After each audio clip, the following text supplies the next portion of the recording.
Hello and welcome to my impressions video of the recently released Outriders. Outriders is a third-person looter shooter game which is available on all major consoles and the PC. It was published by Square Enix and developed by People Can Fly. I did play this game on the Xbox as it was free on the Gamepass, which is highly beneficial for anyone that owns an Xbox console. Coming up in the video I will be talking about the story, what I liked and what I didn't like about it, the gameplay features, and the performance such as graphics, bugs and glitches. I will not be spoiling any of the story throughout the video. Kane. But a message just got through. And he's trapped under the rubble, still alive. The story begins in the middle of the 21st century, where climate disasters has made the planet Earth uninhabitable. This then forces humanity to relocate to another Earth-like planet named Enoch. On arrival, the planet is not as it seems. Strange anomalies impact the environment, weather and the planet life. The character you play is part of an elite military group known as Outriders. Outriders are a group of mercenaries. For one reason or another, your character is put in stasis in a cryopod chamber. He then wakes up 3 decades later to an affected planet where humanity has failed to colonise due to the different anomalies. This actually resulted in civil war between the colonists of the new planet Enoch. The Outriders then set out to try and salvage the situation, investigate the anomaly and to put an end to the chaos. Your character is then affected by the anomaly and gains one of 4 special abilities that you get to choose from, which I'll go back to later in the video. So in my opinion, the planet itself, I found it to be very dull and just uninspiring. Unlike other games that I've been playing recently, such as The Witcher or Ghost of Tsushima, I felt an urge at certain times, or many times, to just stop what I was doing and admire the world around me. But sadly the game didn't really give me that same feeling. Even though they did have many other locations, which 3 of them I had explored myself. One which being a jungle area, a desert area and a snowy volcanic location. They still seemed to lack detail and just didn't draw me into the story or the world itself. The characters, much like the story and different locations, was very boring and I didn't really feel that the voices had fit with many of the characters in game. And even then, I can't actually remember any of the characters' names as they were just so boring, really.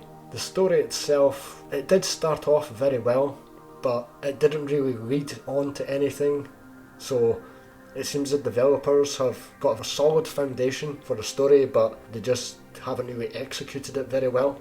Now moving on to the gameplay, after this loading screen. The game difficulty is set as something called World Tiers, which is essentially a leveling system. Whenever you clear a world tier, the enemy will become stronger and more deadly. Throughout the game, you could choose to decrease the world tier difficulty if you're finding the enemies a little bit too hard to eliminate. Whenever you clear world tiers, you could be given different rewards, such as shards to buy new equipment from different stores, and you also get new weapons. This is very common in this type of third-person cover-based looter shooter game. I do have to say though, it does play a lot like Gears of War, and I do find the majority of the enemies, especially the bosses, quite bullet spongy. It's very fast paced, especially in the combat when you're surrounded by a lot of enemies, but what's bad about this is the game can be very clunky and unresponsive. For example, whenever you're taking cover, it takes a while to get out of the cover if you have a projectile thrown at you, or even if you have a different enemy coming to force you out of the cover. There's plenty of enemy varieties that can catch you off guard and requires you to think outside the box. The cutthroats and breachers are short range enemies acting as infiltrators to try and force you out of the cover like I mentioned earlier. You've got the riflemen, which are standard medium range enemies that shoot and throw grenades at you. There's long range snipers, which you'll have to eliminate quickly because, take it from me, you don't want to take a bullet from these guys. Captains are all-rounders and they also have some special abilities, and of course there are boss battles. You also fight different monsters which also drop crafting materials like leather, but there's nothing more to be said about them. Just like most games, you've got your main quests and side quests which on completion you're given an option to pick one of 3 different types of rewards. There's a handful of uninteresting collectibles as well that are scattered throughout the semi-open world map, and also some loot chests. But don't worry, they're not pay to win. From these they're not pay to win. From these crates, you gather different materials, gear and weapons. Weapons are your usual SMGs, LMGs, shotguns and so on. Gathering the different weapons is fun to begin with, but it does become tedious having to change them all the time.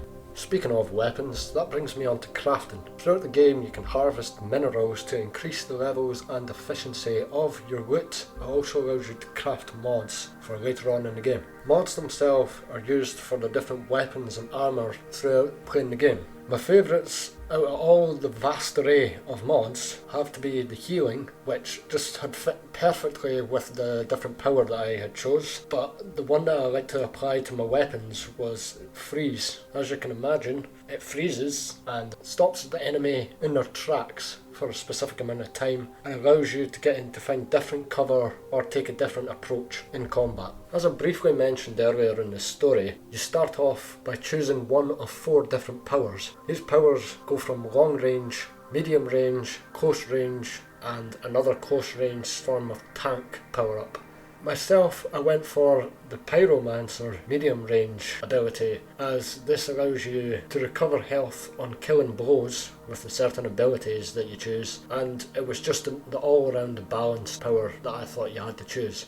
My favourite ability that I got to use was some sort of bomb where I burned my target enemy and then I use my weapon to shoot them until their health goes down to like nearly the bottom, and then they just blow up and end up having some sort of domino effect, blowing up all other enemies around them, which was absolutely satisfying watching it happen. When you level up, you will be given skill points which can be used in your skill tree. This skill tree is great for complementing the power and abilities that you start off with. They can increase weapon damage, increase your health, increase ability cooldowns, and so on. Compared to most games, I did actually find the powers, skills and abilities very fun to use throughout the game, but what I didn't like was the Destiny style cursor movement bullshit. I didn't like it at all, and I wish they would stop it, as I always found it counterintuitive. This trend has been going on since Destiny. It's in the newest Assassin's Creed games and No Man's Sky. I didn't like it then, and I don't like it now. Navigation in the game is even terrible. There's no way to mark waypoints on the map, and it doesn't specify where you are or which direction you're facing. That includes the minimap, which is pointless, and they may have well just used a compass. I've seen better in 2015 games, to be honest. Now, moving on to the performance. So on the first day, the game just didn't perform at all, as the servers were down. Actually, for 2 days, the first 2 days the servers were down, so that wasn't a very good start. But other than that, there's nothing really too much to say when it comes to that. The AI itself though, sometimes I found that it lagged and it would glitch out, just stand still, waiting to be killed, like turkeys waiting for Christmas. And then Stevie Wonder will spot me before the enemy does.